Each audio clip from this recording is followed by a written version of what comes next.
7 o'clock. It's Tuesday, and I hope everyone's okay and bearing up under the strain out there. I am going to be doing some questions and answers, and I will be very happy and comfortable if you feel like chipping in and asking a question to me live. But if not, that's fine. That's absolutely fine.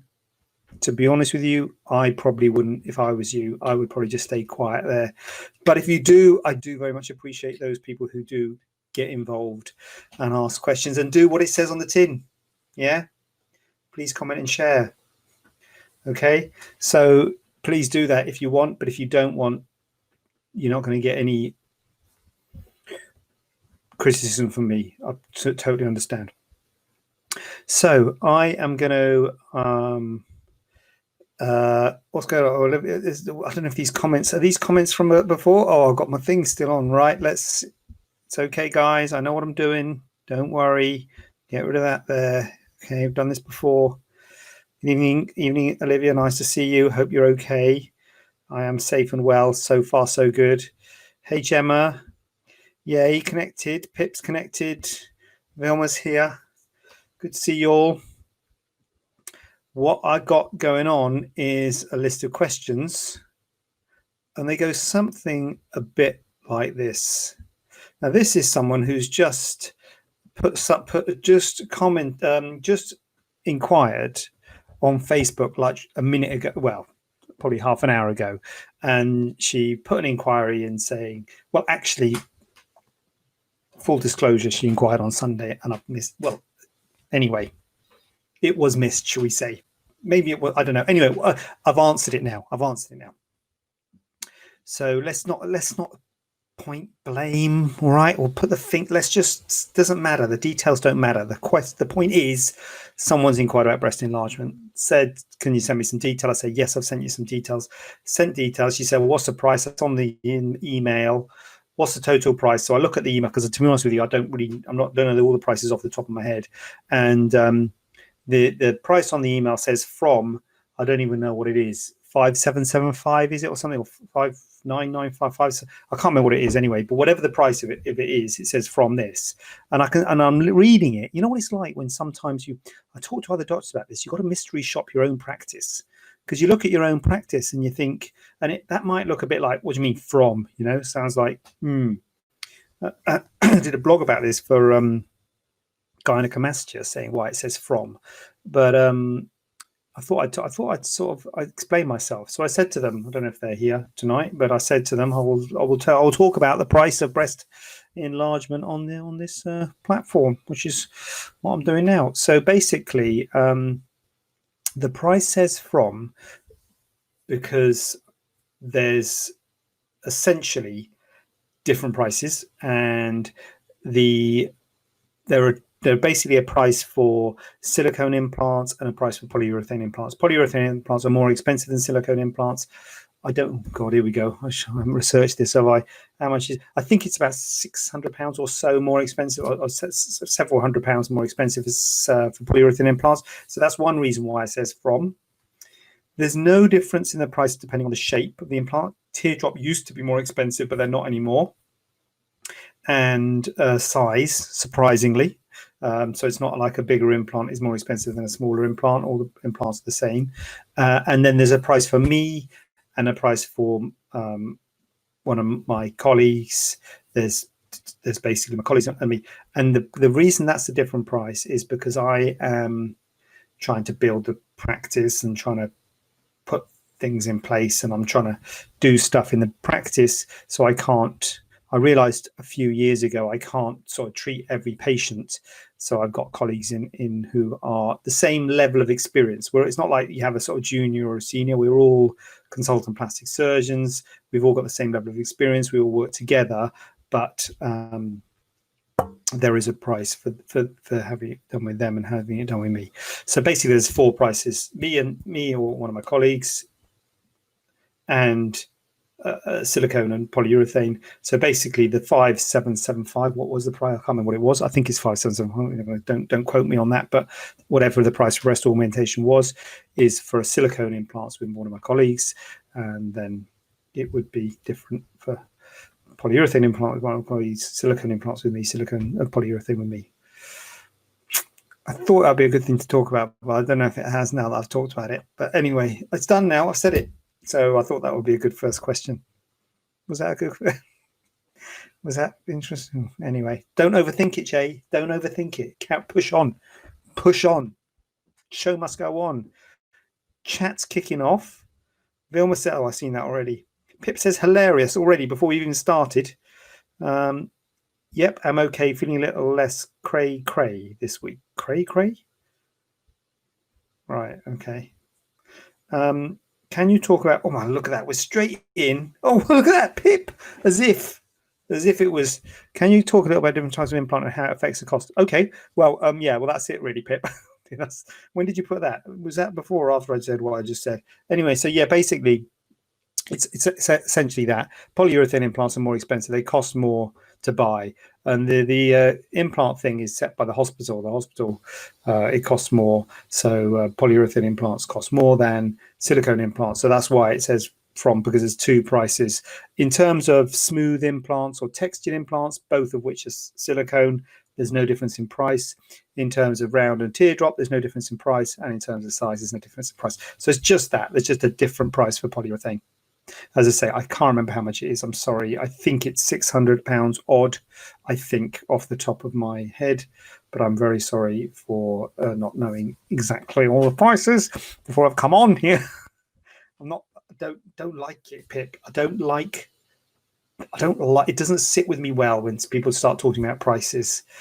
I feel a bit, you know. So it doesn't. I feel like I'm the clinical. I know I brought it on myself because I put the question up, didn't I? I started it myself. Perhaps I shouldn't have put the question up, but I don't feel comfortable engaging in terms of price because some people say, like I said last week, discount for cash, and I'll give you this much if you we'll do it now. If you, it's sort of like you're at the at the market buying some strawberries or something. But anyway, so basically there's two prices: silicone and polyurethane. Essentially, so price-wise, that's it for implants. All silicone implants are the same price, and all polyurethane implants are the same price. It's just they're different. Oh my God, what have I started? Are you more expensive than your colleagues? Yes. Pay for the best. Yes. Gemma, can you do fat transfer to breast, and is it always successful? Yes. So yes, and well. Yes, you can do fat transfer to breast. That's easy, and that's, or at least that's an easy question to answer. Maybe not an easy thing to do, but it's an easy question to answer. So yes, you can. And you know what, Gemma? I hear what you're saying. It's coming through. You're saying there's not. I looked at one. I was looking back, and I think we need to get. Quite a nice board around, wouldn't there? Overlay. We've got Gemma. No, what's that? It's like a mirror. So fat grafting to breast is a good thing to do, and it's a very useful technique, although I always explain to people that it has limitations in terms of just giving a subtle increase in volume. It was one I had last week. It wasn't last week. But was it that one? But is it always successful? I would be very bad boys. I would be very wary, Gemma, about anyone who told you that an operation was always successful. I'm very sorry to say that no operation is always. What do you think about that? Can't like that. No operation is always successful. I hate to say it, and God knows I wish it was, Gemma, because it would make my life, and all us, speaking for all my colleagues, all the fighters out there, we're fighting the good fight. We're trying to do the right thing. We're trying to make everyone happy. God knows we're trying, but unfortunately, there is no operation in the land that is always successful.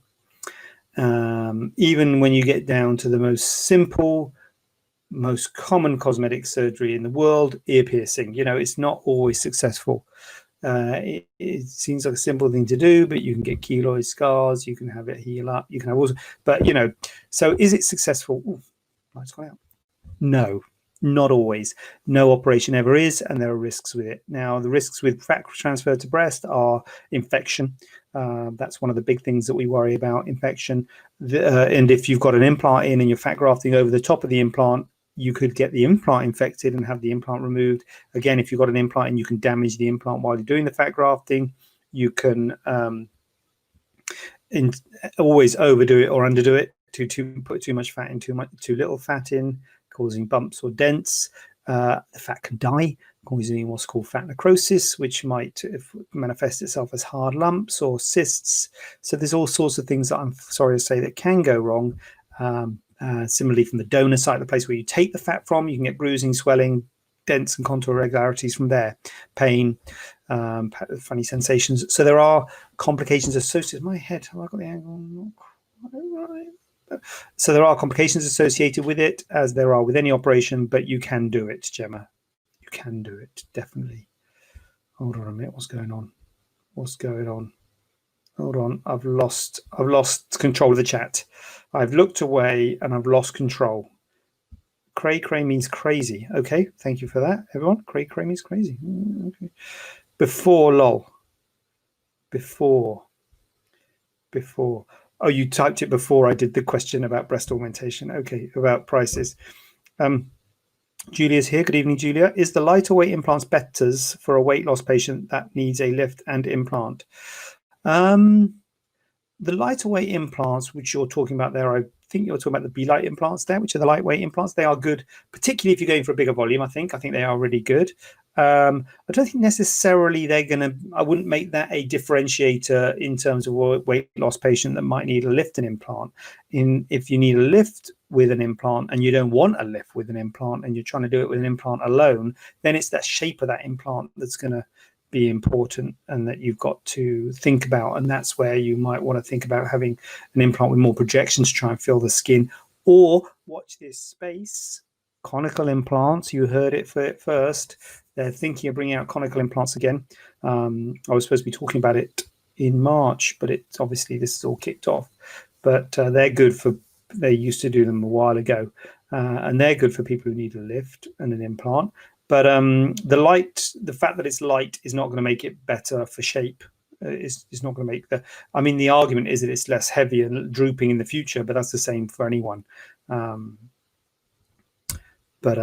Yeah, so I think it's a challenging group of patients who need a lift with implant, who don't want a lift with one, who want just implants. It's a challenge, and it's something that I've spoken about at meetings and what have you, because it's difficult, and you've got to accept compromise if you're not going to have a lift with implants. Lift with implants is the best way to improve the shape and the size of your breasts. And if you don't want to have a lift, which a lot of people don't, then you can sometimes do it with just implants, but you have to accept compromises. Hope that's helpful. Pip, I know I understand. Joanna is in the house, so I hope you're well, Joanna. Hello. And thank you for my look after many years. They're amazing. Look at that. And I'm happy again. Big thank you. Look at that. That is the sort of spontaneous publicity we need more of. We need more of people like you, Joanna, in this. Thank you, Joanna. Let's just ponder. Hold on a minute. Who put that temperature? Let's get that temperature out of the way, because that temperature, come on, let's get it. Okay, screenshot that, guys. Days in quarantine. Sorry, I don't necessarily want my days in quarantine. Right, is it 36? I don't know. Let's just savor that for a minute, guys. Okay, let me know when you've read it. Okay. Hello, and thank you for my look. After many years, they're amazing, and I'm happy again. Big thank you. Yes. Yes. See, sometimes it all works. Brilliant. Thank you, Joanna. Thank you for getting involved. It's very kind of you. I'd like to pin that. Let's pin that comment. You can't get up a pole, though, with fat transfer, can you? Question mark. That's a leading question, Pip. That's a leading question. You're not supposed to use leading questions as doctors, but you're absolutely right. You can't. No, not in my hands, you can't. you can't, in my hands and in my experience, and that's the thing about plastic surgery. Who was I talking to about this? Anyway, you probably don't mind who care who I was talking about. But yeah, they do say, it's more of an art than a science, and I think you will get different opinions. So I need I've got a disclaimer somewhere, haven't I need my disclaimer. This is just my opinion. Live shopping, no. What's that? Add media, no. Anyway, let's just say I'm going to verbalize the disclaimer. Oh, I think it was the old version of this. I haven't got it. Anyway, it's my opinion, and everyone's different. But in my opinion, if you get volume in the upper pole, whether it be by fat grafting, or whether it be by doing a lift, because when you do a breast lift, the volume's up in the upper pole, and you're like, whoa! Sometimes it's overly up in the upper pole, and it's like, oh my lord, look what's going on here. Gravity acts on it, and it will settle. So we can try and get volume in the upper pole by fat grafting and by doing lifts and things. And I'm not saying it's completely hopeless. It does work to an extent, but in time it always does tend to settle.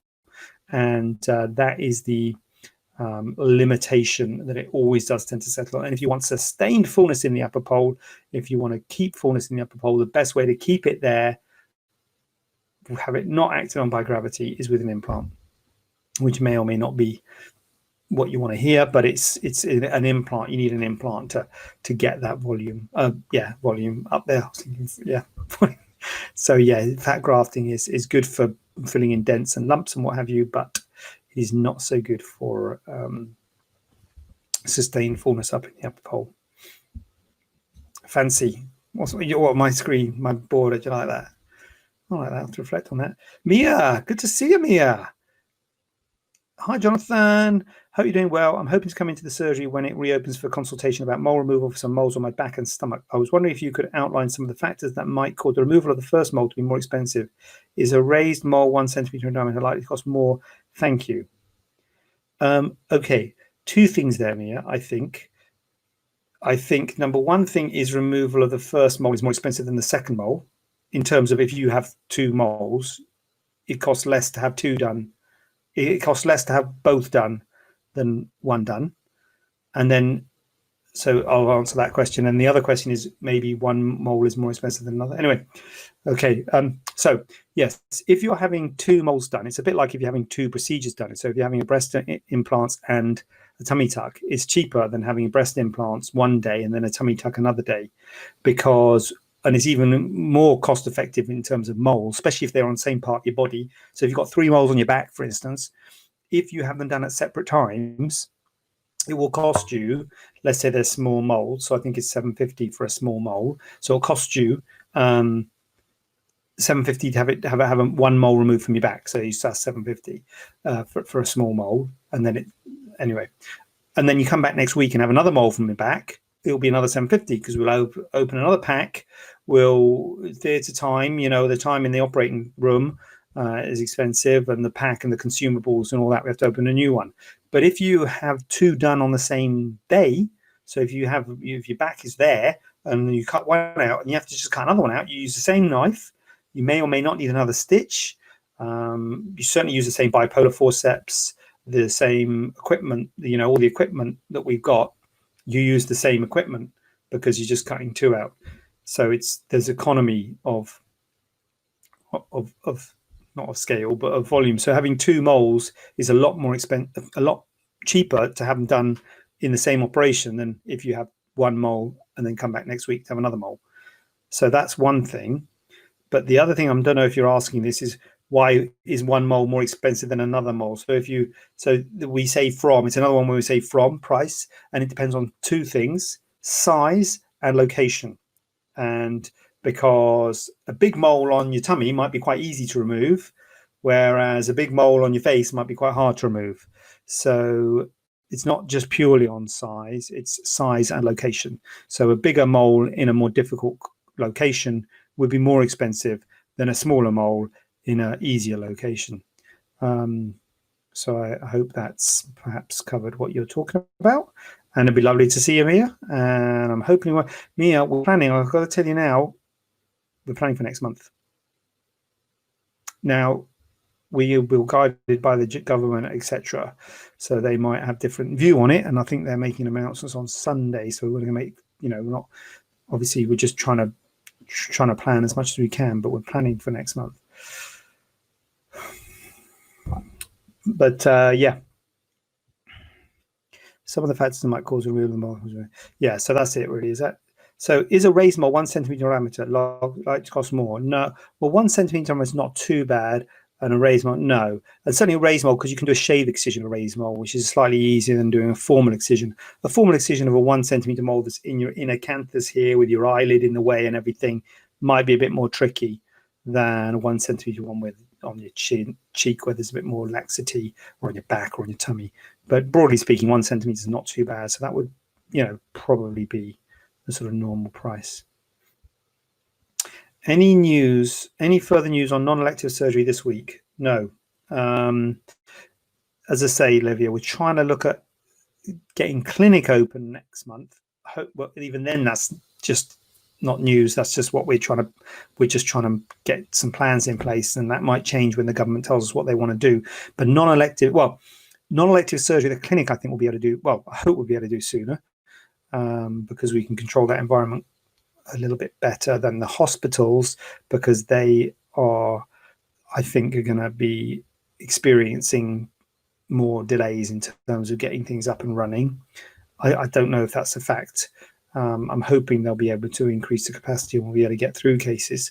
But no, as I say, even the opening of the clinic is just, we're just trying to make plans, and we've got no firm timings on it, Olivia. But I'll tell you something, Olivia, you'll be the first to know. Julia, well, I think ahead. Lol, less drooping is good. Julia, were you talking about the light implants? Yes. Yeah. Less drooping is definitely good. No question about it. Absolutely. And for long term, yeah, the light ones might be less likely to droop and sag. Gemma, so I guess if you have the fat transfer, then it's most likely going to cause sag much sooner with the weight volume of them over time. No, Gemma, it's not. It is true that the bigger your breasts, the more they'll sag over time. So for instance, if you want to lift, if you actually had a reduction, if we could take some volume out, then it'd be less likely to sag over time. But to be honest with you, the volume of fat that you use for a fat transfer is quite small. So I don't think it would have a significant effect. I guess it would have a marginal effect because it would be adding volume to your breast. And the more volume there is, the more it's acted on by gravity. But it's not a significant effect. It's pretty marginal. So I wouldn't make that a big deal breaker in terms of having fat transfer. I wouldn't be thinking if I have fat transfer, they're going to sag more than if I didn't, because it is small volume. Joanna, thank you. Really, very, very kind. Thank you. Jackie's late for joining. Don't worry, Jackie. No problem. You don't have to say sorry. You can come anytime. You can watch it anytime, I think. Can't you watch it at replay? Can you fix dog ears on Uplift stroke reduction in clinic? Yes. Assuming they're not huge. If they're huge, then maybe not. But pretty much always yes, I would say. But disclaimer. That's a massive. Thank you, Olivia. Tracy, hi Jay. That's it. That's what I like to see. Hi Jay. In breast surgery, could you tell what is meant by overs and unders, and if one is better than the other? Thank you. Oh, Tracy, you've been on the forums. Have you? I'll tell you what, Tracy. The sort of words they use on those forums, I'm lost on it most of the time when people come on here and say MR and overs and unders. People talk about stuff in a different way to how most of us do, and overs and unders I think is a term that, well, I know overs and unders. I know actually. MR, muscle repair, apparently. Found that out the hard way, live on Facebook. MR, didn't know what MR. Sorry. So that means the muscle, Tracy, that's talking about the muscle under or over the muscle, and the muscle being the pec major muscle. So we're talking about breast implants here. We're talking about placement of breast implants. So the muscle's your pec major, goes across here, like so. Bodybuilders have a pec pec, your big pec. And really, in my practice, in my hands, I put them under the muscle if you're very slim. So first thing I'd say is, are you happy with your weight? If you're not happy with your weight, if you want to change your weight either way, put on or lose weight, then you better to do that before surgery, because it might affect judgments for this sort of thing. But if your weight's pretty stable, then really what you're looking for is how much soft tissue cover you've got in the upper pole, to see whether you can hide the implant, if you like, because we're trying to hide the implant. What I often do in clinic is I hold up an implant and it's all ripples. All the implants like ripple, and all implants do that to a greater or lesser degree, and they do that in the body. And the question is whether you can see those ripplings. So they're all rippled, but the question is whether you can see them. And if you're very slim, and if you can see your rib cage as a sort of a litmus test, is that the right term? Anyway, a quick test. If you can see your rib cage, I worry that you're going to be able to see the ripples of the implants. So if you can see your rib cage, that's when I start thinking, hold on, I need to put another layer over the top of the muscle to hide it by putting them underneath the muscle. Now, when you put them underneath the muscle, it's just the upper pole that it covers, because your pec major goes here to here. So the lower outer part of the implant is always sort of just under the breast. So you might see or feel ripples laterally on the side, but at least this is more important, this sort of cleavage area. You don't really want to be seeing ripples there. You don't want to be feeling the edges of the implant. So that's where putting them under the muscle does come into play. Now, you might say, well, hold on a minute. No one wants to feel the implant. Why don't you put them all under the muscle, for goodness sake? No brainer, surely. Now, as with anything, and again, be careful if someone tries to tell you one way is better than another way, because if it's better to put them under the muscle, full stop, we'd all do it that way all the time, but we don't. Why don't we? Well, I'm not answering my own question, because there's a risk of the implant sitting high. Sometimes the muscle can hold the implant high. Sometimes the muscle can hold them wide if you don't release the muscle enough. And sometimes you can get what's called animation deformities, which means if you're exercising, if you're moving your arm, the breast moves. So those are risks that you get when you put it under the muscle, which you don't get so much when you put it over the top of the muscle. Also, it hurts a bit more when you do the surgery, bleeds a bit more, slightly more risk of hematoma. So there are bad things about putting them under the muscle, but there are good things about putting them under the muscle. And so it's not a question of one's better than the other. It's a question of what's better for you. So if you can see your rib cage, maybe under the muscle's better. If you can't, you've got enough soft tissue cover over your breast and over your chest wall, maybe over the top of the muscle is better. Okay, Tracy, feel free to come back to me. That's what they say on the coronavirus thing. Feel free to come back, Tracy, if you've got another question. Meanwhile, Mia's back in the house. I'd probably have 3 done at the same time, as I had such a good experience the first time. Look at that. They're all out tonight. They're all out, or both of them. Anyway, both the happy patients are out tonight. Thank you, Mia.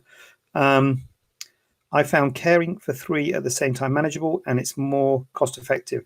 The 1 centimeter raised mole is just offset from my spine on my back, and then I have 2 flat moles, both 1 centimeter on my stomach, which I probably have done at the same time. It is absolutely, Mia. It is more cost effective to have them done at the same time, because it's a lot easier, because it's all there, and there's to do 2 moles takes a little bit longer than doing 1 mole. It doesn't take twice as long, because there's a lot of the faffing with all the prepping and putting local in and so yeah, it's a lot more cost effective to have multiple, well, maybe not multiple, but certainly 2 or 3 moles at the same time is certainly. But the thing is also, Mia, and I think when people are first having things done, you're a bit wary, aren't you? You don't know how it's going to turn out. You worry about scars and things like that. So it's not unusual for people to say, look, you know what, I'm just going to have 1 done, see if it looks like it's a disaster. Then I'm flipping not going to have more done. But if it's fine, they'll have more done. And then if it is fine, they think, oh, I should have had more done. But at the time, they weren't sure what it's going to look like. So I think it's perfectly reasonable to just, see how you go. Natalie's here. Wondered where you were, Natalie. What are dog ears? I keep hearing about them and I have no clue. That's a good one, Natalie. That's a good one. Dog ears are terrible name. Terrible name. But basically, it's a pleat in the tissues. So when you cut out a bit of tissue and you stitch it up, when you cut out something, that might be a mole or right, let's take a mole. So moles are usually round. So if you cut out a circle, if you can imagine cutting out a circle and stitching it up, cut out a circle of cloth and stitch it up, you'll get massive bumps. You get massive pleats if you stitch it closed. And those pleats are the dog ears. So in order to reduce the dog ears, what we do is we make the circle into an ellipse. And that makes smaller dog ears. The only way not to get a dog ear is to make a straight line cut in the skin. So this is the other surgeons who don't cut out skin. If you don't cut out any skin, if you just make a cut in the skin, do something and stitch it up, you're not going to get a dog ear.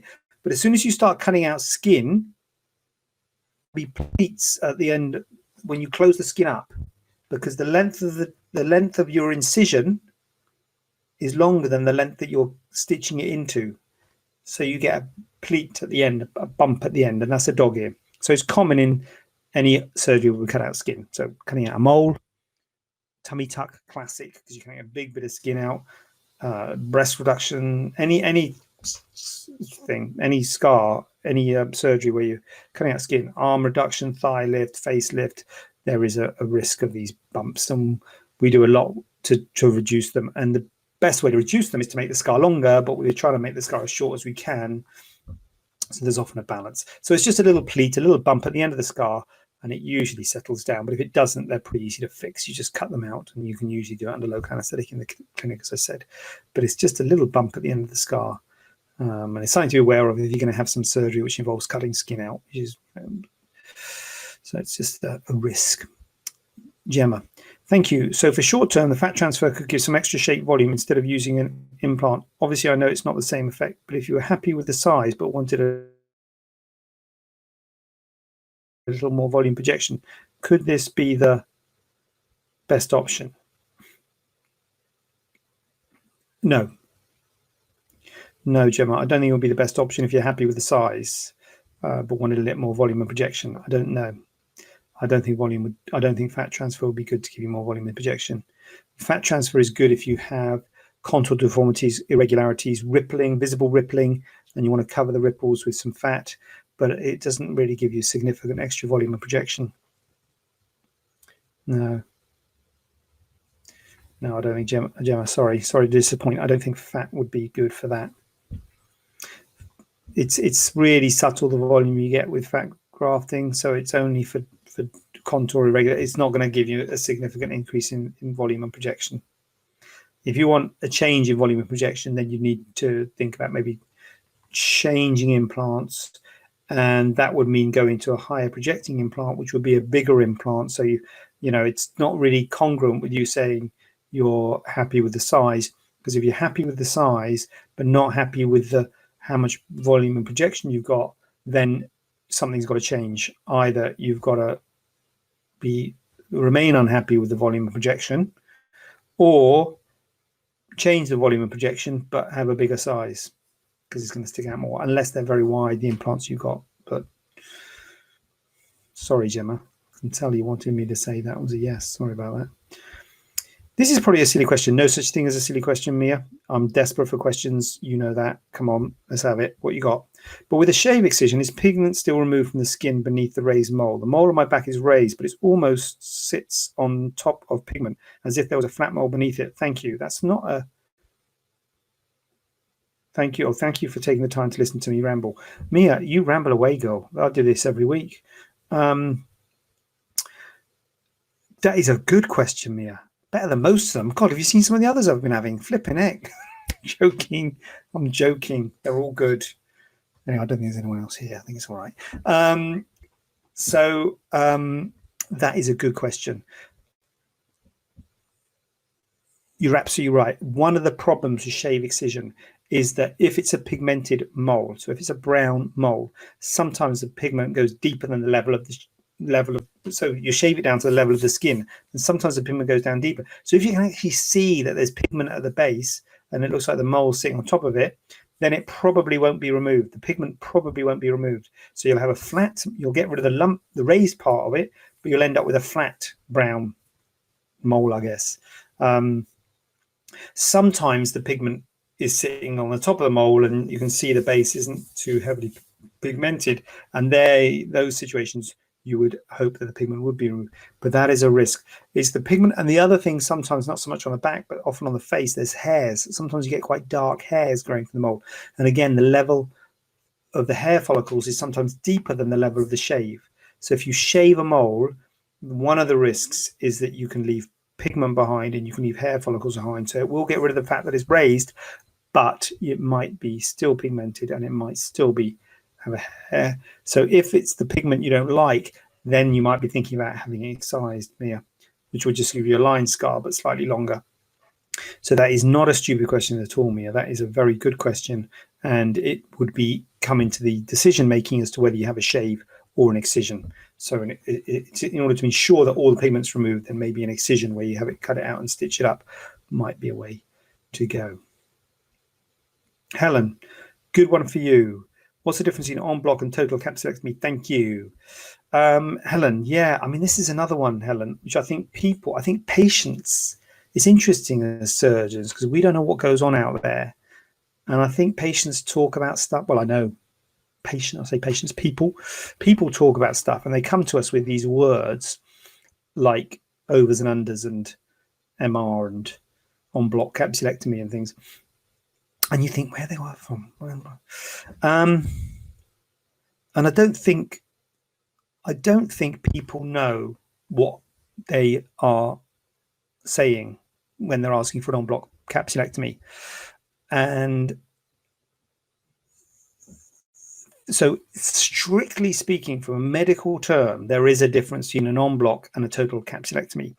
And the difference is a total capsulectomy means you remove all of the capsule. So for those of you who don't know what we're on about, when you have breast implants, sometimes you get scar tissue forming around it, which can go hard, which is called a capsule. A capsular contracture, and sometimes people need surgery for this. And if it's bad, you can have a total capsulectomy. And a total capsulectomy involves removing all of that capsule. And what you normally do is you use the same incision, maybe slightly larger, so 5 centimeter incision. Normally, when you put breast implants in, you might have to extend it a little bit, but around 5 centimeter incision. Make the incision. You dissect out that capsule, and that implant's got really rock hard. And you dissect out that capsule. Now, as you get to the end of dissecting out that capsule, what you usually do is you make an incision in the capsule, you take out the implant, which is usually, well, not usually, but often fine. It's often the implant it's not the implant that's the problem, it's the scar tissue around the implant, although the implant has caused the scar tissue, but anyway. And then you remove the rest of the capsule to get it out through that 5 centimeter incision. So that's a total capsulectomy. All of the capsule has been removed. Now, an en bloc capsulectomy is where you take out the implant with the capsule surrounding it in one piece. An en bloc is a term that is used in cancer, to be frank, in cancer surgery. When you're removing a cancer, you often want to remove it en bloc. You don't want to cut into the cancer. You want to take everything out en bloc. You just want to take out that area where the cancer is. So it's actually a cancer term, but in terms of doing an en bloc total capsulectomy, it's very rare to do an en bloc total capsulectomy because you've got this quite big hard implant. You can't get that big hard implant out through a 5 centimeter incision because the implant is wider than 5 centimeters. Now, once you've opened the hard capsule and taken the implant, it's squishy again, so it comes out through that 5 centimeter incision. But if you're keeping it en bloc within that scar tissue, you're not going to get it out through that 5 centimeter incision. You're have to make a very big incision. I did one the other day. I'll say the other day. Well, it's like a comedian, isn't it? Went down the chippy the other day, probably 3 years ago. Probably never even went to the chippy, did he? But I didn't. But it wasn't the other day. It was a while ago. But it was because I was doing a lift. I was doing a lift at the time, so that's a much bigger incision. So I could do an en bloc capsulectomy. But it's very rare, and you don't need it. And the reason people think they need it is usually in terms of the breast implant illness, perhaps ALCL. I think if you had an ALCL, if you had a cancer, which is a very rare thing, it's out there, but it's really rare. But if you had a cancer, I think you probably would be thinking about doing an en bloc capsulectomy. But you usually are asking for it in terms of the breast implant illness, in where people feel that the capsule or the implant has made them feel ill. And I think, to be honest with you, it would probably be fine to do a total capsulectomy in that circumstance. And I think a lot of people asking for en bloc don't understand the difference between an en bloc and a total capsulectomy. And if they did, they would probably, well, I don't know, I shouldn't preempt what they would think, but I think it would be reasonable to say a total capsulectomy would be fine, because you're just getting the whole of the capsule out anyway. The fact that you've opened the capsule to take the implant out before removing the rest of the capsule just makes it easier to take it out through a small incision. So that's a very good question, Helen. And that is the difference between an en bloc and a total capsulectomy. And an en bloc capsulectomy, maybe if there was a cancer there, might be indicated, but other than that, is not really indicated. If you want to get all of the capsule out, you can just do a standard total capsulectomy and remove the implant. I usually remove the implant quite late, so I leave it in for quite a lot of the time because it makes it easier to do the capsulectomy.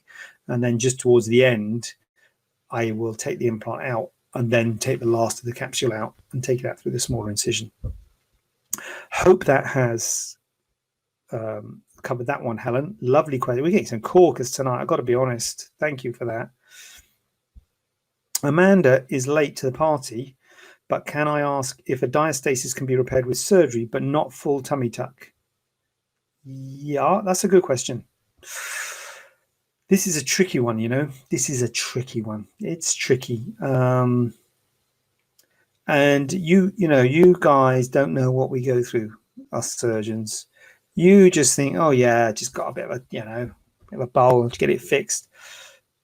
And it's really hard if you're not doing a full tummy tuck. It's really, well, not really easy, but it's a hell of a lot easier doing it during a full tummy tuck. But if you've got a diastasis, if you've got diastasis being a gap between the rectus abdominis muscles, a gap between the muscles in your abdomen, for those viewers who don't know what a diastasis is, also known as divarification of the recti. But if you, because the muscle diastasis goes all the way up to the rib cage, and you want to get all the way up to the rib cage. When you're doing a tummy tuck, you're doing that anyway. You're making a tunnel up there anyway, doing a tummy tuck. If you're not doing a tummy tuck, especially not a full tummy tuck, how on earth are you going to get up there? Now, the easiest way to get up there is to do a straight paramedian incision. Straight incision. Boom. Straight incision down there. Then you're there. Happy days. Then you're there, easy job, repair the diastasis. But you might not be happy about having a great big scar down the front of your tummy, looking like you've had your stomach removed. So if you're going to do it through this incision, without doing the tummy tuck, we take all that out and get all up here. If you're just doing it through that incision, it is very hard. Speaking from experience, it's very hard, and because you've got the belly button in the way, the belly button's tethered, so you have to transect the belly button, do what we call float the belly button, and you have to try and get all the way up to the rib cage from this incision. It's miles away down the bottom, and it's really hard. I won't say it's impossible, but it's an absolute nightmare, and it's not nice to do. And it's a hell of a lot easier just to make a straight line incision down the abdomen. But yeah, so it can be done, but it's really difficult, and much better doing it at the time of a tummy tuck. Good question. I hope that's answered it, Amanda. I don't know if your personal circumstances different or what the context of that is, but Olivia, do your kids watch your lives like I used to visit my dad at the hospital? Don't answer if that's too personal a question. Well, it's too late now, Olivia. I've read it out. No, they don't. I don't think. Well, to be honest with you, Olivia, I don't know what they do. I don't know what they get up to. I don't think so. Let me put it like that. I've got no reason. I've got no evidence to suggest that they do. They've never said anything that have showed any interest in my Tuesday evening activities whatsoever. So no, I don't think they do, Olivia. But if you are watching, guys, get ready for bed, and I'll see you in a minute. I'll be out in a minute. But no, Olivia, I don't think they are watching. God help me, someone comment on here to there'll be trouble. I don't think, to be honest with you, Olivia, I don't think they're on Facebook. I don't think they do Facebook. I'm pretty sure they don't do Facebook this lot. They do Snapchat and I say they Instagram. Yeah. Yeah, I don't think they're on. No, Olivia, no. Natalie, fabulous. I always learn something. Oh, look at that. Let's leave that on. Always learn something. You learn something every time, Natalie. It's a font of information, honestly. Gemma, thank you. Thank you for the question, Gemma. I hope I've covered things, but as I say, feel free to come back to me. Karen at Fairclough, do you do more than one surgery while under? Yeah. Oh, yeah. Yeah. Well, I mean, if you want, I mean, you wouldn't do it without the patient's permission, but yeah, of course you can. Yeah. So it's quite common to like do a tummy and a breast procedure. That's quite common. You know, you can do whatever. Bit of liposuction and a bit of this. Take a mole off and do. Oh, one of my questions is breast implants and inverted nipple. Yeah, definitely. Gemma, I believe it's a lifelong care with implants needing exchange or explant after many years. I don't want to be in my late 50s, 60s needing new implants again. I always would like to ask your opinion on breast implant illness. Always. Do you mean also? I think that means also. Um, lifelong care with implants needing exchange or implant. I think a lot of people think I don't want to have surgery in my 50s and 60s. But my advice, to be honest with you, Gemma, if someone comes to me with implants they've had in for a while and there's no problems with them, I would say leave them. And I understand the concept that you don't have problems in your 50s. Well, unless you're taking them and not putting them back in again. If you're just taking them out and not putting them back in again, then yeah, okay. If you've had enough, then that's fine. But if you're having them put back in again, then the clock's going to start ticking on new ones as soon as you put them in. The risk of capsular contracture going hard, things like that. So I would say leave it longer. I don't concur with this. The argument that I don't want to have surgery in my 50s, 60s, so I'm going to have them changed now, because I would leave them as long as possible personally. That would be my view, but at the end of the day, it's your body, and I don't want to impose my views, but that's where I'd be sitting with implants. I always tell people, look, if you don't need surgery, if there's not sort of overriding good reason to have your implants changed, if they're not really causing you much bother, just leave them alone, because you don't want to change them and then get bothered with a new lot. I know I shouldn't be saying it because I'm trying to stay in work, but it's what it is.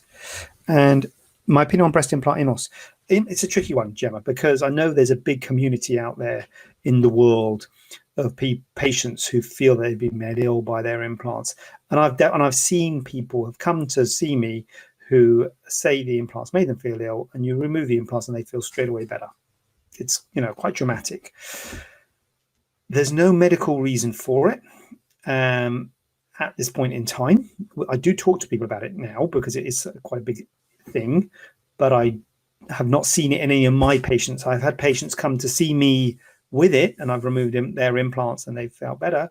But it's not really something I think patients often think. Well, I get the feeling that they feel that we're sort of covering things up, and we're like trying to, but we're not covering anything up. If there's some evidence there for it and we're doing stuff and not telling people the evidence, then we get in trouble.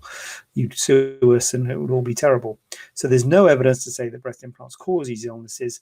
The breast implant illness is very non-specific. It's aches, pains, hair loss, rashes, lethargy.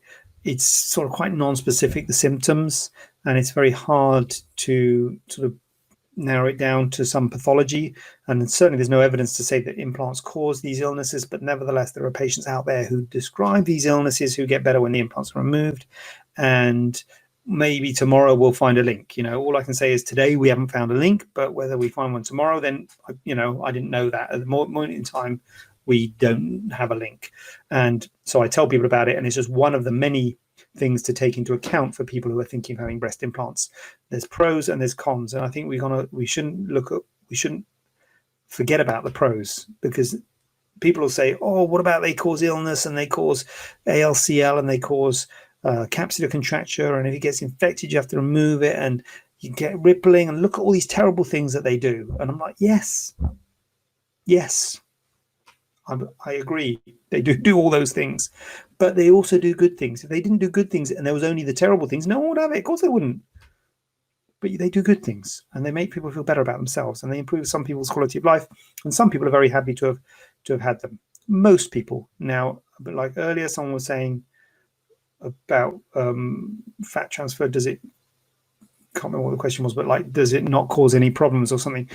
Every operation has a potential to cause problems, and it's a potential to make people feel worse or look worse or whatever. We wouldn't do it if we thought it was going to make you feel worse or look worse, but there is always that risk there. And to be honest with you, in terms of breast implants, that risk is very small. But if you put enough breast implants in, and a lot of breast implants are put in the world, even though the risk is small, there's still going to be a significant amount of people who do suffer harm, but there's still another huge group of people who do benefit. And it's just everybody on their own individual basis got to weigh up the pros and cons to say whether it's right for them. So that's where I am on breast implant illness, Gemma. It's a tricky one. John is in John's. What's John? Natalie, I think you mean Spaniel's ears. John, no, she doesn't. What's going on here? We've got a family thing going on. John, God, dear, I'll call security in a minute. Spaniel's ears are different. It's dog ears. I mean, dog's ears, Spaniel's ears are technically dog's ears, but they are a different anatomical thing. Gemma, on capsulectomy, can you exchange implant at the same time, or do you have to wait to heal? No, change implant at the same time. Yeah, quite normal. Capsulectomy and change of implants. Yeah, absolutely fine, Gemma. Changing implants at the same time. Mia, honestly can't thank you enough for all the help you've given me, Mia. 3 scars I have on my face, neck from my mole removal fuse are near invisible now. They made me so much more confident for starting university, and no one even notices the scars. Thank you for amazing, compassionate service. Can't read this out. Provide both yourself and the rest of the staff at the surgery have made it such an easy, worry-free process for me. Hope to see you in the clinic soon. Thank you. Blushing. Thank you, Mia. Very kind. You've been a lovely person to treat, and I'm glad that it's all worked out really well, and it has worked out really well for you. Thank you, Mia, for that. Yeah, blimey. I'm going to quit these Facebook Lives now. I had all this good positivity. Can't come back next week, Mia. Can you just copy that, yeah, and paste it in next week if you don't mind? Or maybe I'll do it, but no. Anyway, Amanda, that makes sense. Can't remember what it was that made sense, but I'm glad that it did. Gemma, can you do muscle repair through the belly button? No, Gemma, if only. No. Well, I don't know of anyone who is. I mean, can you? Sort of laparoscope, telescope, that would work, wouldn't it, if you could? But I can't. I can't. Maybe some people can. I don't know of anyone who can, but that would be good, wouldn't it? For that one about the, doing a diastasis repair without a tummy tuck. Is there a certain amount of time you're allowed to operate on someone during combined surgery? I saw one of your surgeries on YouTube was 5-6 hours. What's this surgery done? It's all relative, Gemma. And I think for cosmetic surgery, you have to be aware of the time. You don't want to be going too long. So yeah, 5-6 hours, that's probably like a combined surgery, like a tummy and a breast type thing. You have to be aware that you don't want to have people under for too long.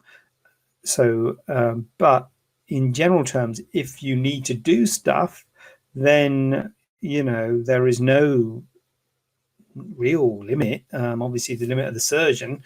And in terms of risks and things, I think it does knock you back the longer the surgery. But, a lot of the risks come in putting people to sleep and waking them up. The bit in the middle is usually sort of not as much risk in terms of the anesthetic.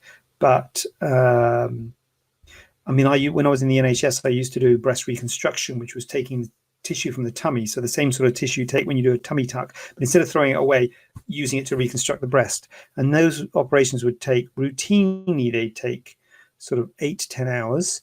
And then sometimes you do a bilateral, you do 2, do both breasts. So those operations were really long. And I remember I started one about 8 o'clock in the morning and finished about 2 o'clock in the morning, the next morning. So what's that? Can't do the math. That's going to be 15 hours, is it, or something? 8 o'clock, 9, 10, 1, 2, 6, 18 hours. Anyway, long operation. Terrible. So, yeah, you can spend a long time in operation. So that's the longest I've done, I think, probably. Certainly when you're training, you're doing burns and things, you're often doing long ops. But when you're doing the breast reconstructions in terms of microsurgery, they're often long surgery. And so there's no sort of limit on it, but you don't really want to be doing, 18-hour operations on a regular basis. If you can help it, the shorter the surgery, the quicker recovery and less anesthetic you have and things. So yeah, nice one. Thanks, Gemma.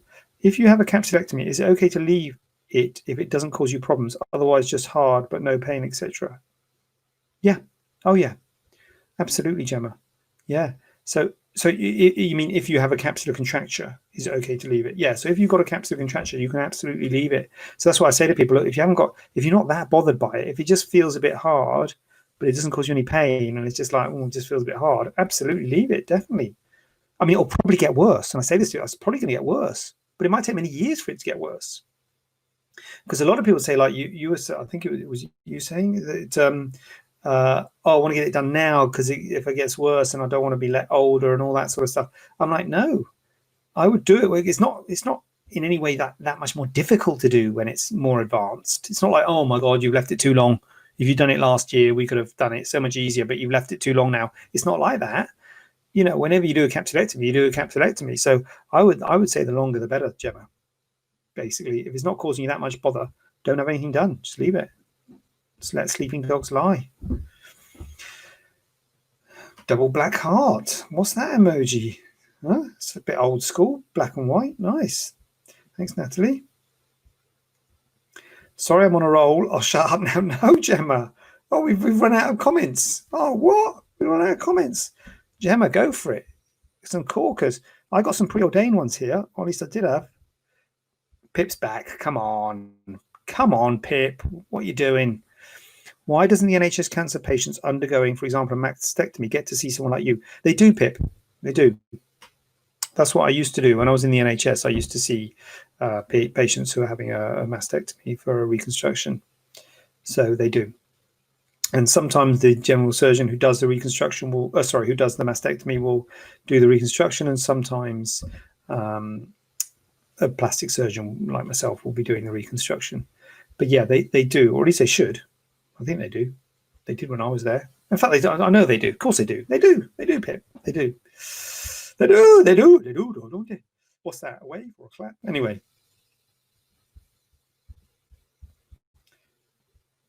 It seems much later. No, they should. They should. It's difficult because obviously when you get the diagnosis of breast cancer, it's quite clearly traumatic. And having a mastectomy is bad enough, but a mastectomy is like, I don't know, 1 or 2 hour operation. Sometimes people don't, just talk about reconstruction. Then there's all sorts of reconstructions you can have, and they range from having an implant, which might be another, an hour or so, up to having a free flap, like things I was talking about, 8 to 10 hour big operations. And you've got to remember, this is going to be booked for like next week. Like 1 minute you'd be told you've got breast cancer, next minute you've got a mastectomy, and then do you want a reconstruction? So some people can't or don't want to actually think about reconstruction at the time. But it's not uncommon to have a reconstruction at the time. It's called an immediate reconstruction. So there's 2 types of reconstruction you can have when you're having a breast reconstruction: an immediate reconstruction and a delayed reconstruction. So an immediate reconstruction means you go to theatre, you have your mastectomy, and then you have reconstruction at the same operation. Whereas a delayed reconstruction means you have a mastectomy, you let it all heal, and you come back months or years later to have your reconstruction. And there's pros and, like anything, pros and cons of both, something that we try and go through with the patients. But it should be offered. I think it should be offered to everybody. I think it should be at least mentioned, the potential for a immediate reconstruction if you're a candidate for it. And it should be something that should be spoken about. Rebecca, for breast reduction operation, is full general anesthetic the only option? Can local or twilight ever be used for breast reduction? So local, no, I would say. Twilight is local and sedation, and it's pushing it a bit, Rebecca. It's pushing it a bit. It can be done. It can be done. A breast reduction can be done under twilight anesthetic, but I would say, if it was me, I would say to you, we normally do it in theatre, with the same theatre where we do the general anesthetic. So I would say, look, if it's uncomfortable, if you're not enjoying it, we'll convert you to a general. So if you really wanted to have local and sedation or a twilight anesthetic, we'd say, look, we'll have an anaesthetist there, and if it's not comfortable for you, then we'll change it to a general, because I would say a breast reduction is quite a big operation to have under twilight. It's not unheard of, but it's not that common. So yeah, it can be done. But Gemma, Is it risky to cut out scar tissue which is developed from wound breakdown? As in, there's a chance it will happen again in that area. This is to do scar revision too in that area. So a 10 pp scar that has a very hard lump underneath. Yes, it is. I wouldn't say risky, Gemma. Risky is probably a bit of a strong word. But this is the problem with scar revision, Gemma. As surgeons, we make scars. That's all we do. When we touch you, we create scar. So it's very hard when patients come and want scar revision because they think plastic surgeons are brilliant. Well, you be the judge, but they think plastic surgeons are brilliant and they get rid of scars. I'm like, we don't get rid of scars. We just give you new scars. And we hope that our scars are better than your old scars. And there are sometimes things we can do to try and make our scars better than your scars. But if you just cut out a scar and stitch it up, yeah, you're going to get a scar. And so that's why if someone comes with us and says, oh, I want my scar revised, and you're like, well, what's wrong? I'll just go, I want to get rid of it. Or, well, I'm not going to get rid of it. I can change the angle of it, or I can maybe make it less puckered or less dented or something like that. But I can't get rid of it. I've got to think, is there something I can do to it to make it better? If it's just, it'll still be a scar there, but, the good thing about what you said is that you had a wound breakdown. So if you had a wound breakdown, that might mean that you developed a bit more scarring that we would have liked. So if we can maybe revise that scar and get it to heal better, get it to heal more quickly without a wound breakdown, then there's more chance that you will get a better scar. It's not guaranteed, but it's a tricky one. But yeah, there is a chance it can happen again, definitely in that area. And there's not even a chance. You will need to have a scar in that area, and there's a chance it'll be just as bad as the scar you got now, but the hope is that it'll be better. Natalie, I hope these services are being restored by the NHS first. They are, Natalie. I think they're starting to move now in that way now in terms of the reconstruction or what have you. Talking to my colleagues in the NHS, the cancer reconstruction and cancer surgery is starting to, I think it's always been going. If you had a time-sensitive cancer, I think that was always still going. And now it's starting to come back in because obviously these are worrying things for people that they need to get treated. Pip, thank you. Yes, my friend has been through so much. Just a quick one on TT. Can you shape the torso having lipo well at the same time as a TT, please? Or do you think it's better as two-stage approached? The lift down of the belly doesn't misplace the fat. Thank you, JJ. Yeah, I don't think it's better as a two-stage approach, Pip. I would do it as a one-stage. Yes, you can shape the torso. What you normally do, well, what I do, not what I do, is I shape the torso, shape the anterior torso with a tummy tuck.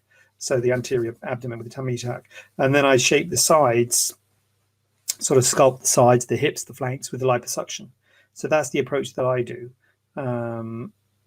And the lift down of the belly doesn't misplace. No, I mean, it stretches the upper abdominal fat and makes the upper abdominal contour better. But that's how I would do it. And I would say get it done in one op. The only rider for that is sometimes when people are asking for liposuction actually around their back, which very few people actually need, to be honest with you. But that is something that I would probably be saying, look, do you need it? How much of a problem is it? Maybe you want to think about having that as a second stage because we don't really want to turn you during surgery. But certainly contouring the whole anterior abdomen in one operation would be something which would be very reasonable to do with a combination of tummy tuck and liposuction. That's not uncommon, quite common in fact. Gemma, could you explain an internal bra during breast surgery, please? Yeah, I can Gemma. So it's a bit of a term, this, and what it usually means is a device, some kind of device, and it's trying to solve the problem that we were talking about a minute ago in terms of the fullness in the upper pole and keeping that fullness in the upper pole, which is one of the real challenges in breast surgery, in breast lifts and in breast reductions, because a lot of people have a breast lift, particularly if you're having a lift, because they want a better shape of their breast and they want more fullness in the upper part of the breast.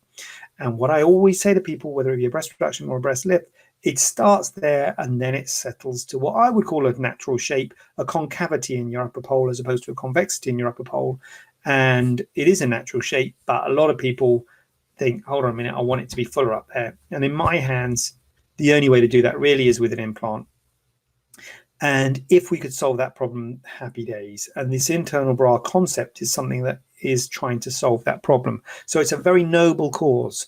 And if it was bang on, I would be using it, but I'm not. And there's been devices in different forms around for a long time in terms of prosthetic meshes and scaffolds that will hold the breast and keep it up there to stop it from sagging, which is what this internal bra is. It's some kind of, so they come in different forms. You get some which are like a hammock, which anchors into the ribs, into the bones of your ribs to hold your breasts up. Some which are like a cone, which goes underneath the skin and holds the breast in a cone to hold it up.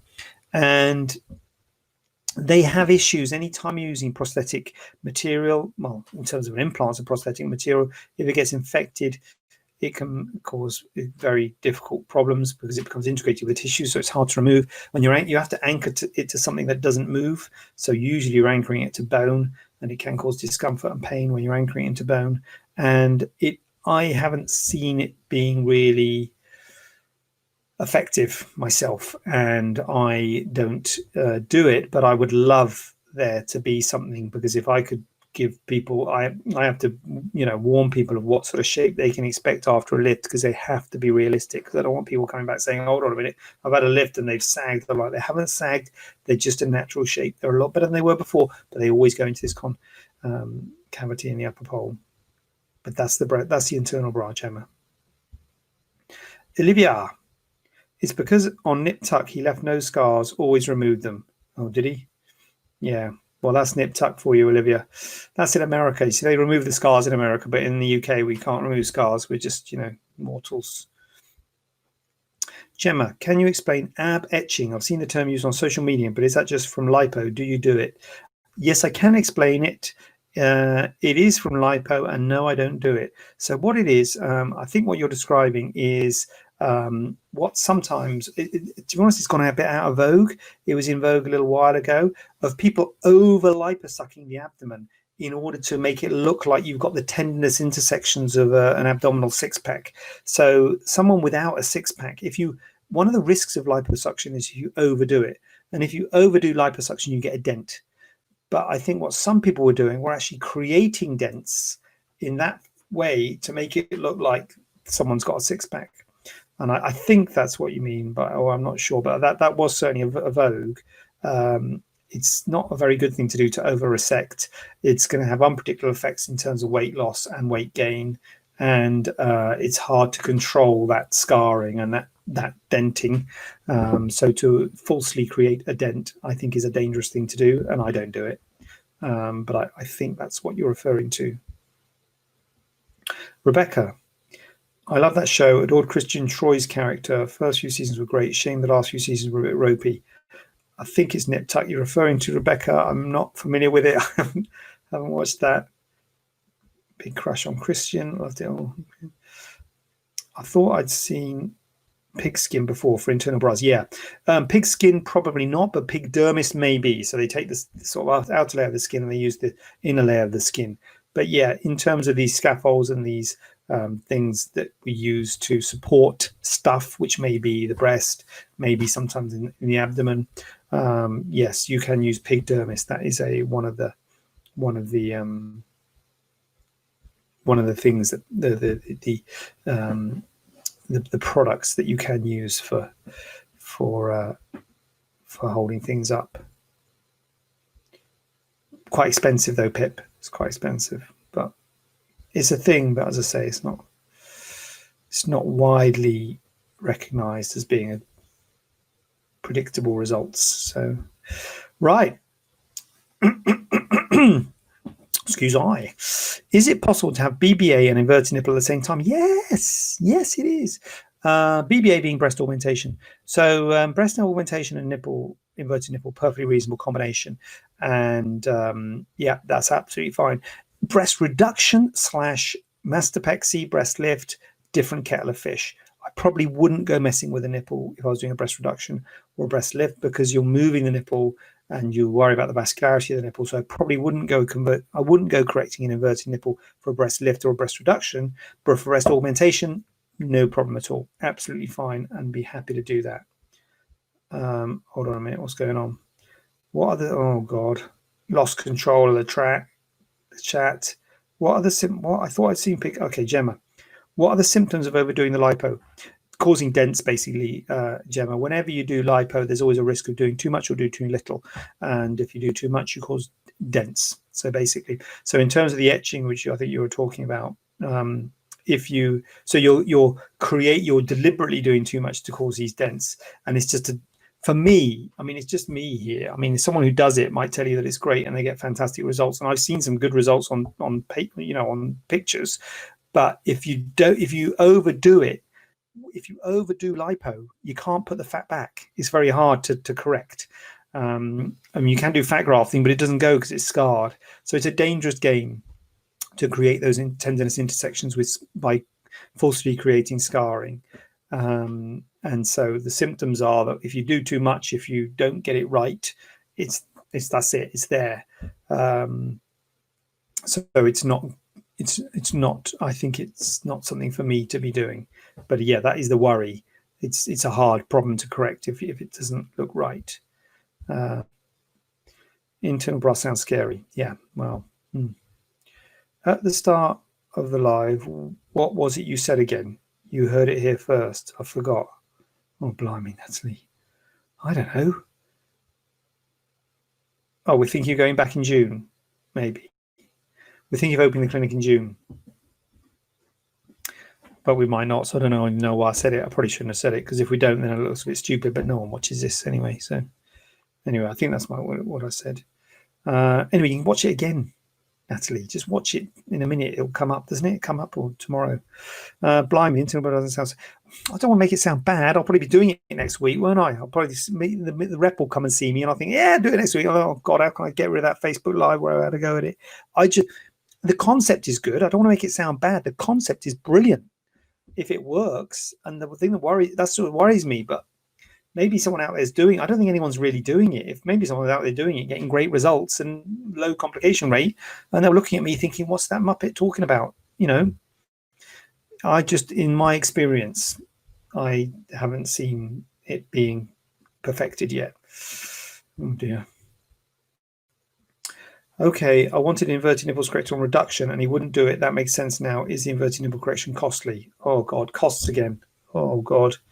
How much is an inverted nipple, Gemma? I have no idea. I don't know. A couple of £1,000 maybe. I don't know, Gemma. I have no idea. I don't even know why I said that. You can email, or should we message you? If you really want to know, we can message you how much an inverted nipple costs. Or you message me and we can message you back, or email you. Natalie, no, it was to do with an uplift in implants. Oh, conical implants. Conical implants, yes. I was supposed to be talking in March about conical implants, Natalie, which are very good for people who've got a bit of a droop, who don't want an uplift. So if you don't want an uplift, but you need an uplift with implants, then you can use implants to add volume and projection to the breast. But you have to use quite a big implant with projection. And conical implants were available a few years ago, and I used them quite a lot in patients who are sort of borderline for a lift, and they're looking at bringing them back out again. But I think I know it's obviously been delayed because of the coronavirus, because I was supposed to be talking in March, sort of like, what was it, 23rd or 24th of March or something like that, right around the time that it all got locked down. I was supposed to be giving a talk in Dusseldorf about them because I used them before, but they're rescheduling it to later on in the year. So yeah. Gemma, sorry. Okay. Yes, please. Also, the nipples remain erect when they are corrected. Sorry if I sound thick. No. Well, they don't move that much in terms of hot, cold, erotic sensation, what have you. So it's variable because some of the nerve supply to the nipple might be affected. So some of the sensation might be affected. So they might not be as reactive as a normal nipple, if you like. But they hopefully stay out. One of the risks of inverted nipples is they can contract in again, but they hopefully don't contract in again. They stay out, but they don't tend to move as much as in terms of, movement in terms of sensitivity is not as much once you've had an inverted nipple. Oh, sorry, I'm moving it. I'm losing it. I'm losing it. Right. Thank you, Natalie. Thank you. Right. Right. It's good. It's good. You know, I really worry when I haven't got any questions, but I don't need to worry, do I? Because you guys have got questions coming out your ears. Here we go. But still, do email me questions in advance, because it is nice to have a bit of a buffer. One stitch facelift versus thread lifts, difference, length of time, they both last, worth the money, question mark. Full disclaimer, I don't do this sort of stuff. I don't dabble with the facial aesthetics, but oh, I hadn't read this properly. One stitch facelift versus thread lift. Is that what it is? Oh God. Oh God, I don't know. Oh dear, oh dear. I thought it was like a mini or short scarf. I thought it said short scarf facelift versus thread lift, so I knew what I was going to say. But it doesn't, does it? It says one stitch facelift versus thread lift. Right. I think they're pretty similar, aren't they? I mean, a thread lift is using a stitch, and the one stitch is using a stitch. I think, God, it's not my forte, you know. I think they're the same. I think. Oh, God. Can you someone Google it and let me know? Anyway, I think so. Basically, it's a stitch, and it's got like little barbs on it so that it pulls and doesn't go down again, and it just passes it through here to sort of tighten the skin. I don't know what it costs. It's very good because it's got low down time. But basically, what I was going to say, I know what I'm going to do. What the politicians do, and I'm going to answer the question that I want to answer rather than the one that was asked. That's what I've got to learn, and I should have done that seamlessly without saying that I was going to do that. But anyway, move on. So basically, there's a spectrum. On one end of the spectrum, you got stuff like this one stitch facelift, thread lift thing, where you just put a thing in, thread, and you put it up, and you tweak the skin up. Which has got very low downtime, no scars, fantastic. Then you got stuff like a short scar facelift where you just have a scar in front of the ear, and then you got a full facelift where you got a scar around the ear, in front of the ear, around the back, and then goes over the up into your hairline. And if you say to someone, what do you want? A big scar around your hairline, bruising, swelling, risks of necrosis, risk of this, risk of that, all these terrible things, or do you just want to stick a needle in and pull it up?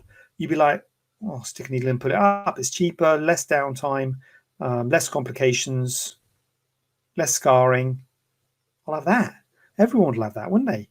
But it's less of a result. So that's the problem with this short, well, that's no scar, the stitch. But, the less scarring, the invasive you are, the less of a result. Same with the sort of non-surgical. I understand non-surgical is big and it's very impressive, the growth of non-surgical in the world, because people don't want the downtime. They don't want the scars. And I totally understand that. I don't want it. If I'm having surgery and they said, do you want to have a scar or not? I'm like, no, I don't. Do you want to have surgery or do you want to have I want to have non-surgical, please? I have this machine.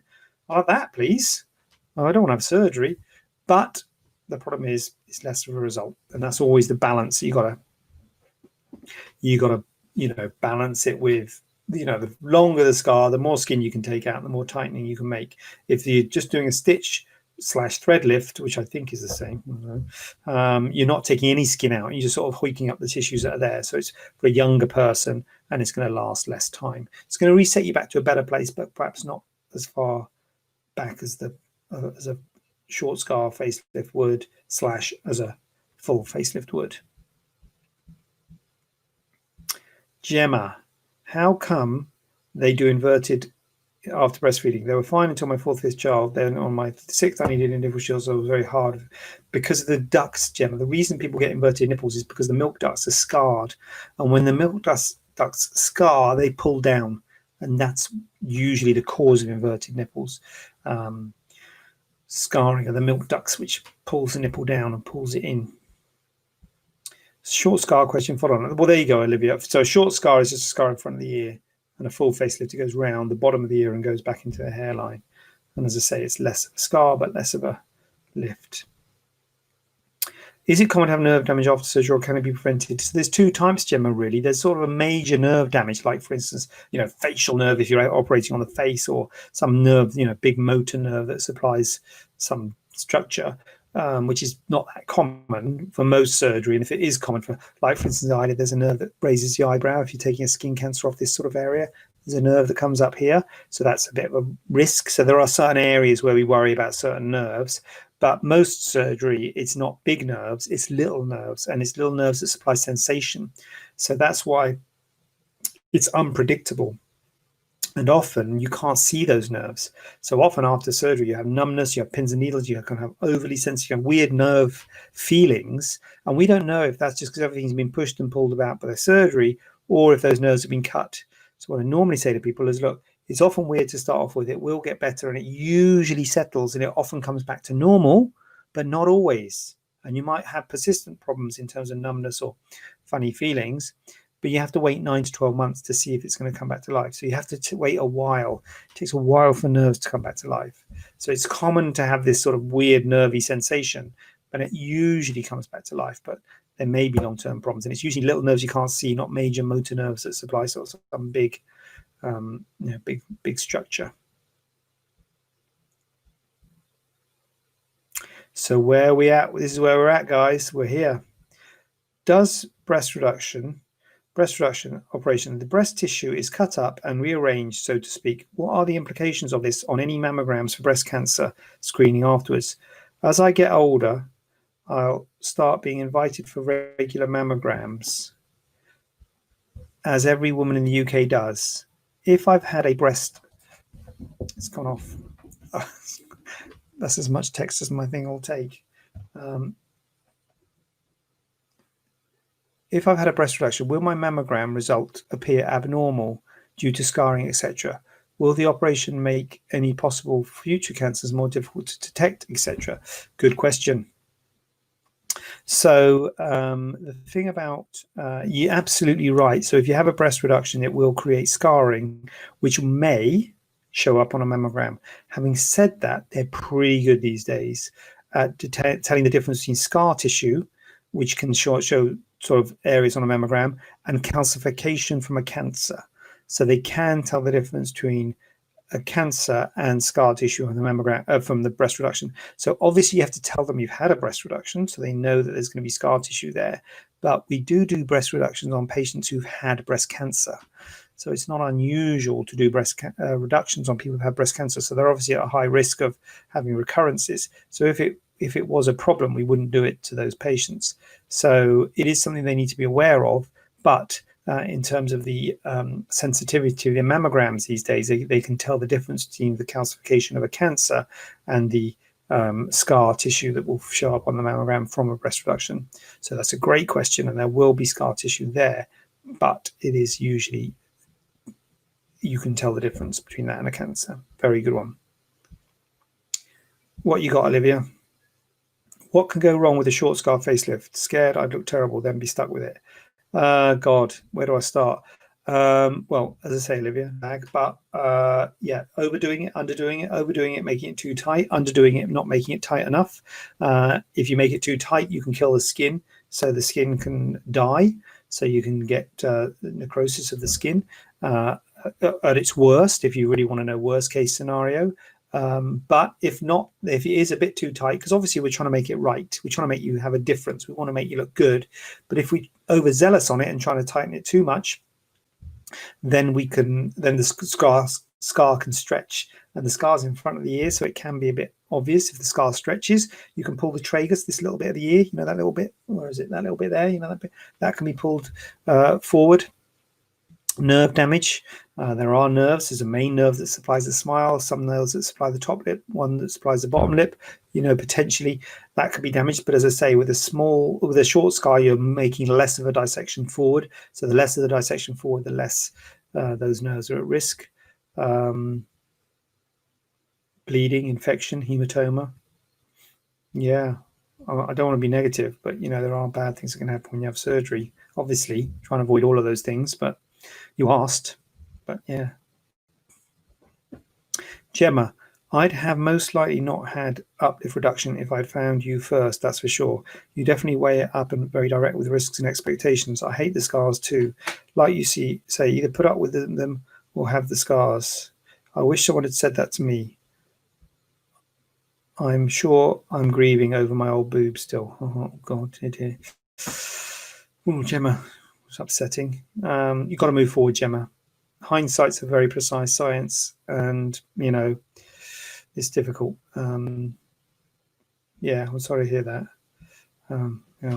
Scars are there, aren't they, on the front, but in the bra. But yeah, have you come across people that are able to breastfeed after reduction? Yes, absolutely, yes, absolutely, wholeheartedly, yes. But if someone said to me, I definitely want to breastfeed, I'd say finish your family before having a breast reduction, because you might not be able to breastfeed.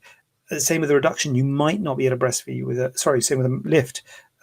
When you do these, you're mobilizing the nipple, and you're mobilizing it more with a reduction because you're isolating the nipple on a pedicle, and the pedicle is a stalk of tissue which has got the blood supply, the nerve supply, and the milk ducts, and we can't see how much blood supply and nerve supply is in that pedicle, is in that stalk.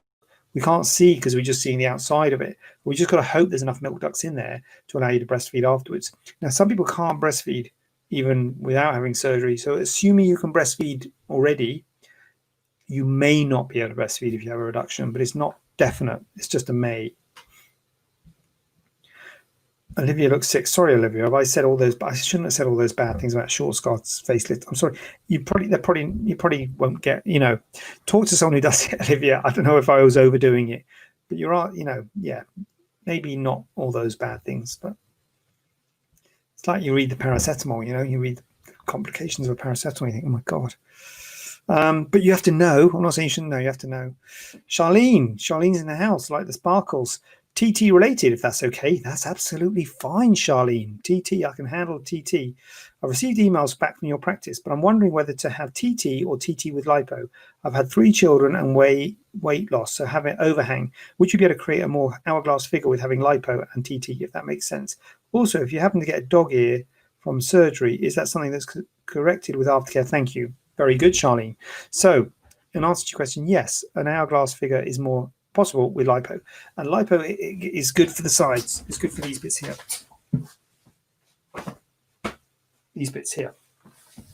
but it does make it more expensive. So I've got to say, they do respond well to weight loss. So the first thing is your weight good? If you're not happy with the weight, get your weight right first, because sometimes if you lose weight, it goes off those hips and those flanks. So you might not need liposuction. Now, in terms of value for money, the most value for money comes with the tummy tuck, the central bit. That is the really important bit, and that is where you get the real, dramatic transformation. The sides less so, but what I do, and I'll show you photos of people who have had lipo and haven't had lipo. If you haven't had lipo, you may still have a bit of fullness on the sides, and it's just important to be aware that will be there, because what I don't want to do is to do a tummy tuck without lipo, and then you come back and say, what have you done here? You stuck these big bits on the side. I'm like, I'm stuck them there. They were always there. It's just I couldn't get to them, because you can't get to them unless you do lipo. So yes, lipo will give you more shape on the sides, but it is more expensive. So it's a balance as to whether it's worth it, basically. And if you get a dog ear, yes, that is covered, so you don't have to pay. So it's what's called a fixed price package. So if you get any problems like that, any wound problems or a dog ear, I normally say to people, wait at least 3 months, because dog ears often settle. But if they don't settle, I'll fix it, no problem at all, and you don't have to pay if you have a dog ear or anything like that. Thank you, Charlene, and thank you for looking at the emails and reading them. Thank you. Is splitting stitches common? Yes, it is, Gemma. So often when we're doing stuff like a breast reduction, we use dissolvable sutures to take the tension off the wound before we put the skin suture in. And sometimes after time, they can split and cause problems, and that is not uncommon. And it's just a bit of a nuisance more than anything, so I wouldn't worry too much about it. But yeah, I'm not sure if common's the right word, but not uncommon. Is that the same as common? Anyway, I'd say not uncommon rather than common. Subtle difference. Pip, from your experience, do you find scarring fades well over time in most of your cases? Yes. Time is the main thing for scarring, Pip. You've got to leave it at least a year. Sometimes it's better 2 years. It can take a long time for scarring, but yes, scarring is the best thing. Definitely. It's better to know, Olivia. I'm sorry, maybe I overdid it a bit, Olivia. But yeah. Pip, how do we see these example patients, please? You mean before and after photos? There's some on the website, Pip. On each page, about halfway down, or maybe a bit further sometimes. It's not very clear, because I wonder if I put too much on my website, to be honest with you. But there's a bit that says show examples of our cases or something, or see examples of our cases, and you click and it shows you some before and after photos on each of the pages. There should be. Anyway, let me know if you can't find them and I'll send you links. I'll send you a link. Last question on the books. So I had 2 moles removed, brackets shaved, at another clinic around 16 months ago, one on my face and one on my leg. I'm extremely happy with the one on my face, and I say this with no reflection on the surgeon at all, but I'm deeply unhappy with the one on my leg. So, and this patient has allowed us to show their photograph, so thank you very much for that. So I am now going to show the photo like that. So this is this, yeah, hello. Oh, okay, all right, it's all right. Huh? That's what I'm talking about. Oh no, all the way around. Look at that. Oh, no. It's up there. See it up there. So this is a scar on the leg. So and this is one of the things. A lot of people say plastic surgeons don't leave scars. Everybody leaves scars. Now, the fact of the matter is we often operate on the face, and the face scars well, and the body doesn't scar as well as the face. I'm sorry to say. So I'm not surprised that your face has gone really well and your leg's not so good. It's just the fact of life. The back, the leg, it just doesn't scar as well. And this scar, did I say how long ago? How long ago was it? So this scar, 16 months. So it's good. It's a good time. This is quite raised. It's a bit red. Still, 16 months is quite a long time. I don't know if it healed up well, but it might. It looks a little bit what I would call hypertrophic, and that means it's a bit too red. It's a bit raised, and often these sorts of scars are a bit itchy. There are a few things that can be done for it. The first thing is massage. If you've got a moisturizer, just massage it with a moisturizer. That might help. I understand it's difficult because it's a leg. It's quite high up on the leg, so it's quite difficult to get to. The other thing you can do is silicone. Silicone. Oh.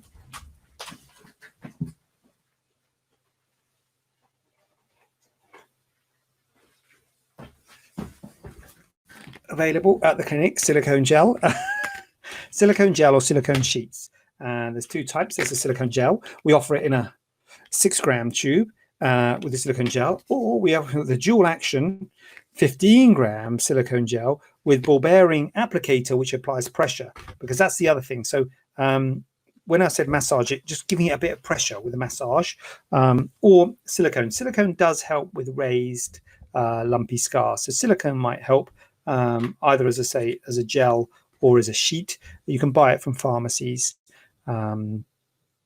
And that can help with the raised red nature of it. The next step, if it continued to be a problem, would be to think about injecting steroid into it, which can also help with the itch and help with the redness and the raisedness of it. Looking at the photo, it doesn't look that raised, so I'm not sure whether that would be worth putting steroid into it, but that would be the next step. And those would probably be my modalities of treatment. I probably wouldn't suggest cutting it out and stitching it up again, unless you're absolutely, really hate it and desperate, because there's a risk it could go the same way again, especially if it healed up okay. If it didn't heal up okay and it opened up, then it might be worth cutting it and stitching it. But if it healed up again, the worry about cutting and stitching it again is that it does the same thing. So the bottom line is it's tricky. Legs and trunk and body doesn't heal as well as the face in general terms. And I would probably say a bit of massage, moisturize, consider silicone, and if that didn't work, then you consider steroid injection, which is something we do at the clinic. Silicone you can just do yourself at home. You can just buy some from the chemist. It's available on the website and also on Facebook, but other sources are also available. So yeah, lumpy scar on leg. That's that one. That's good, isn't it? Charlene's back.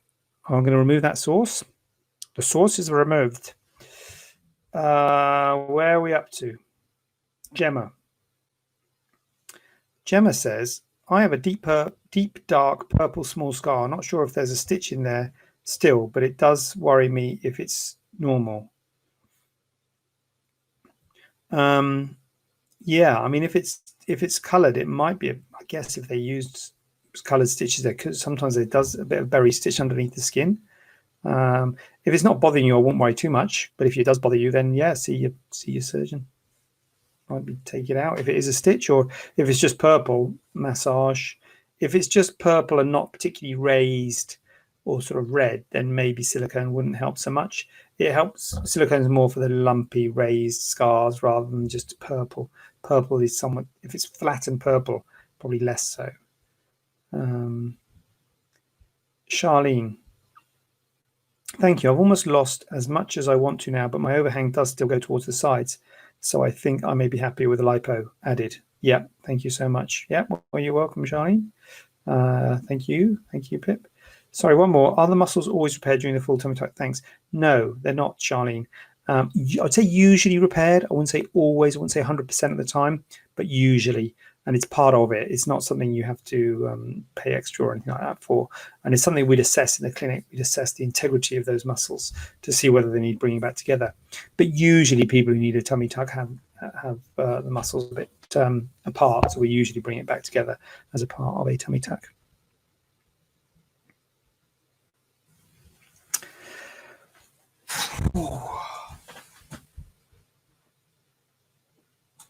That was a big one, wasn't it? Oh, right. So that's like, oh, Gemma. Yeah, completely flat. Just dark purple line. I mean, it might be a stitch, I guess, if it's a line not underneath the skin.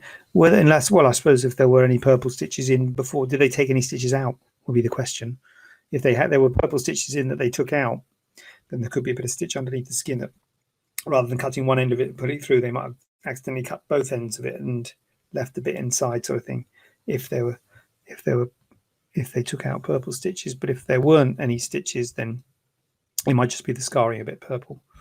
Thank you, Charlene. Lovely to see you here this evening, and yeah, maybe see you soon at the clinic. Hopefully, when it's all the madness is over, or you can do a virtual one. Something to think about. So, I'm gonna. Oh, that was a belter. That was good, wasn't it? What time is it now? 8:45. Wow. Flipping heck. This could be sustainable. Wow. Thank you. I might do this again, you know. Yeah, I might do it again. You know what? I'm going to do it next week. Next week, Tuesday night, 7 o'clock, I'll be here. If you've got any questions, do what you did tonight, which is just fantastic. Thank you for all the questions. Got a bit emotional halfway through, but, you know, I'm touching my feminine side. Thank you for kind words, those people who chose to leave kind words. And thanks, Charlene, Gemma, Olivia. Thank you all. Good night. And I will see you here. Thank you, Pip. Thank you for the questions. Thank you for chipping in. Very, very grateful for your virtual tummy tuck. Did I say virtual tummy tuck? Yeah. God, I should do that, shouldn't I? Virtual tummy. I'll talk you through it, Charlene, yeah? Get some stuff in the kitchen. I'll talk you through step by step. Do a special discount, yeah? No, virtual consultations, but virtual tummy tuck, haven't quite got there yet. But yeah, we should probably work on it, shouldn't we? Night, Natalie. I'm liking the emoji. And I will check out of here, and I will see y'all same time, same place. I'm looking forward to it already.